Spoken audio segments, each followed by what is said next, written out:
ဝင်မင်္ဂလာပါကျွန်တော်တို့ကိုတူရပါဒီနေ့ကျွန်တော်ပြောပြမယ့်အကြောင်းအရာကတော့ AIA Premier ဖြစ်ပါတယ် AIA Premier ဆိုတာကျွန်တော် AI မှာ Premier Club ရှိတယ် Elite Club ရှိပါတယ်အဲ့ဒီမှာဘာတွေရှိလဲဆိုတော့ agent တွေ financial advisor တွေကိုထပ်ပြီးတော့မှ member အဖြစ် qualify ဖြစ်တဲ့သူတွေအတွက်ထားပေးတာပါအဲ့ဒီ qualify ဖြစ်တဲ့သူတွေအကုန်လုံးကိုကျွန်တော်ဒီလို box လေးတွေပေးပါတယ် agent ပေါင်း1000လောက်ရှိတဲ့အထဲမှာပါကျွန်တော်60 90လောက်ပဲဖြစ်ပါတယ်ဖြစ်တဲ့အတွက်ကျွန်တော်တို့ဒီဘာအကျိုးခံစား권တွေရလဲဆိုတော့လစဉ်လာတိုင်း monthly allowance တွေရတယ် iPad 2နှစ်ဆက်တိုက်ဖြစ်သွားတယ်ဆိုရင်သူဒီ iPad allowance ထပ်ရတယ်ပြီးတော့ရင်3လတစ်ကြိမ်မှာလက်ဆောင်ပေးလို့ရတဲ့ merchandise တွေဝယ်ဖို့ credit score တွေရပါတယ်နောက်ပြီးတော့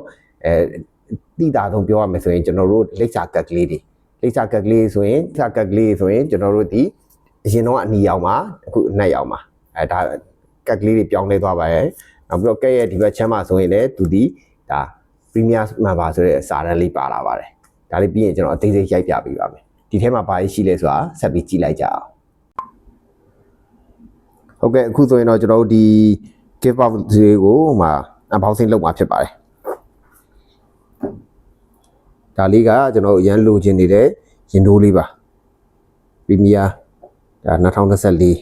2025အတွက်ကတော့မရသေးပါဘူးဒါကတော့တမ်ဘလာလေးမှာနောက်မှာဒီမှာနာမည်လေးပါပါတယ်ဒါတော့တမ်ဘလာမှာတက်တဲ့ခွင်းလေးပေါ့ Premier folder လေးမှာဘာတွေပါမလဲဆိုတော့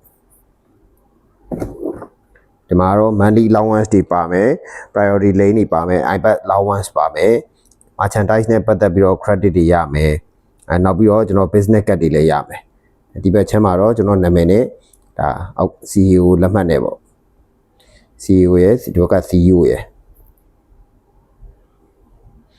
business card တွေကတော့ဘာကွာသွားလဲဆိုတော့ဒါကအဖြူအောင်လေးရတာအရင်တော့ကျွန်တော်ကတ်ပါဒါဆိုရင်ဒါအခု premium မှာဖြစ်သွားတဲ့အတွက်အောက်မှာ wine လေးပါလာတယ်ကတ်ကအနက်ရောင်လေးဖြစ်သွားပါတယ်ဒီဘက်မှာဆိုရင်လည်းသူကအနီရောင်နဲ့အနက်ရောင်လေးနဲ့အဲ့လိုကွာခြားသွားပါတယ်